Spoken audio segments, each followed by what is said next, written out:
Hey, this is Johnny Neely, volleyball coach here in Salt Lake City. I'm going to talk to you about how to spike a volleyball. First thing a hitter needs to be concerned about when they hit a volleyball is their footwork. They need to make sure that they're making the right footwork so that they can hit the ball the same every single time.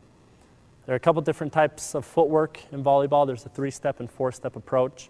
I just want to discuss the most basic, which is a 4-step approach. When a hitter makes a 4-step approach, a right-handed hitter takes their first step with their right foot, followed by their left foot. Then their last 2 steps goes right-left. Your steps get quicker as you go, and the steps get bigger as you go. So a 4-step approach should look something like this. Right, left, right, left. The second thing a hitter needs to be worried about as they're taking their approach is what to do with their arms. So as a hitter's taking their approach, they need to make sure that their arms swing back right before they jump to maximize the optimal jumping ability of that particular player.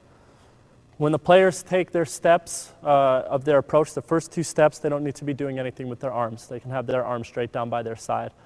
As they're taking their 3rd and 4th step, the arms need to be coming back.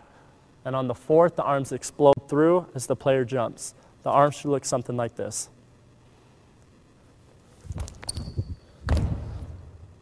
The third thing a player needs to be worried about as they're taking their approach is what to do with their arms.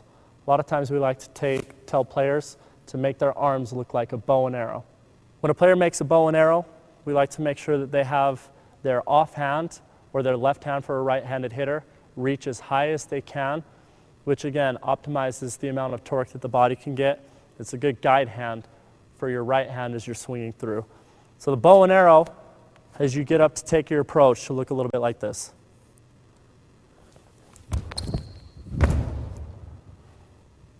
The last thing a hitter needs to be worried about when they swing and hit the ball is where to place the ball. A hitter can do a few things when they spike the volleyball.